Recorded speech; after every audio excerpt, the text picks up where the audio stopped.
President Donald Trump is growing increasingly irritated with lawyer Rudy Giuliani's frequently off-message media blitz, in which he has muddied the waters on hush money paid to porn actress Stormy Daniels and made claims that could complicate the president's standing in the special counsel's Russia probe. Trump has begun questioning whether Giuliani, the former New York City mayor, should be sidelined from television interviews, according to two people familiar with the president's thinking but not authorized to speak publicly about private discussions. Trump also expressed annoyance that Giuliani's theatrics have breathed new life into the Daniels story and extended its lifespan. It's a concern shared by Trump allies who think Giuliani is only generating more legal and political trouble for the White House.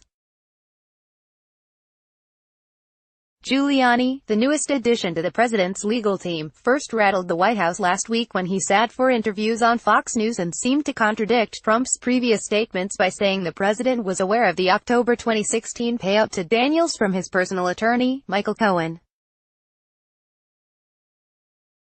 He also suggested the settlement with Daniels had been made because Trump was in the stretch run of his presidential campaign. After Trump chided Giuliani on Friday, saying the lawyer needed to get his facts straight, the former mayor put out a statement trying to clarify his remarks.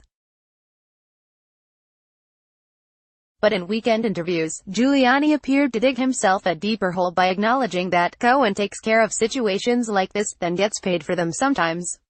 He did not rule out the possibility that Cohen had paid off other women. Trump, who has denied the affair with Daniels, was angry that Giuliani had given the impression that other women may make similar charges of infidelity, according to the people familiar with his views. Additionally, Trump has grown agitated in recent days by cable news replays of Giuliani's Wednesday interview with Sean Hannity, in which he first said that Trump knew about the payment but claimed it wouldn't be a campaign violation. Clearly surprised, Hannity then asked, because they funneled it through the law firm, to which Giuliani responded, funneled it through the law firm, and the president repaid him. Trump snapped at both men in recent days, chiding Hannity for using the word funneled, which he believes had illegal connotations, according to the People. As for Giuliani, the president has not yet signaled to him to stop appearing on television, but told a confidant recently that perhaps his new lawyer should be benched, at least temporarily, if he can't improve his performance. The president has not publicly discussed dismissing Giuliani and has been appreciative of his sharp attacks on the Russia investigation and his forceful battles with the press, according to 3 White House aides and outside allies. The two men have spoken frequently, according to officials familiar with their interactions. But many Trump allies both inside and outside the White House have grown anxious in recent days about Giuliani's whirlwind and unpredictable interviews. They're admitting to enough that warrants scrutiny. It shouldn't be put on television shows off the cuff, said Alan Dershowitz, the emeritus Harvard law professor who has been informally advising Trump on the Russia collusion probe. This is not the way to handle a complicated case. Trump, according to one confidant, celebrated Giuliani's hiring last month by declaring that he had enlisted America's effing mayor as a legal attack dog with star power.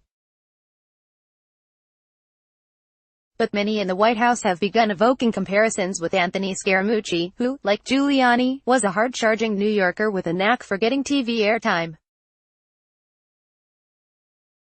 Scaramucci lasted only 11 days before being fired. The former White House communications director himself drew parallels between his own burn bright, burn fast tenure and Giuliani's performance, but said he meant it as a big compliment. I am enjoying all of the comparisons between me and the mayor. He is loyal, tough and a fierce competitor. He fights and will win for it. Real Donald Trump at POTUS. Big compliment, thank you. Giuliani did not respond to requests for comment. West Wing aides were blindsided by Giuliani's TV appearances last week, and many senior advisors and members of the president's legal team have been cut out of the decision-making process. but some aides have been reluctant to broach the subject with Trump because it only increases their liability, according to officials. Press Secretary Sarah Huckabee Sanders, who was among those surprised by Giuliani's string of TV appearances, said Monday that Trump felt the former mayor added value to his outside legal team. On Friday, Trump said Giuliani was a great guy but he just started a day ago on the defense team. He made clear the former New York mayor was still learning the subject matter. Some West Wing aides have complained that Giuliani, who ran for president in 2008, was acting like a principal and not a member of a team. And some in Trump's inner circle raised their eyebrows at Giuliani's declaration that Jared Kushner, the president's son-in-law and senior advisor, was disposable. He also declined to rule out Trump invoking the Fifth Amendment in special counsel Robert Mueller's ongoing Russia probe. Trump has repeatedly railed against those who take the Fifth, declaring at one September 2016 campaign rally, "The mob takes the Fifth.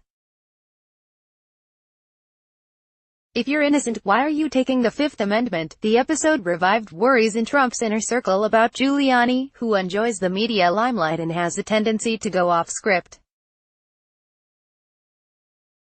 His behavior grew more unpredictable during the stretch run of the 2016 presidential campaign, when Trump chided him for falling asleep on the campaign plane, according to two former campaign officials.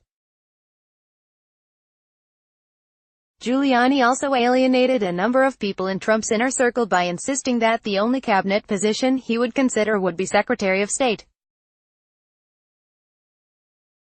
He did not get the post. Giuliani's remarks have also been watched with concern at the State Department and Pentagon after he weighed in recently on international affairs, raising questions about whether he was speaking for the president. He declared last week that North Korea would be releasing 3 Americans being held captive, which has not yet happened, and said the administration was committed to regime change in Iran, a stance Trump has not taken. He speaks for himself and not on behalf of the administration on foreign policy, State Department spokeswoman Heather Nauert said Monday. Associated Press writers Zeke Miller and Josh Lederman contributed reporting from Washington.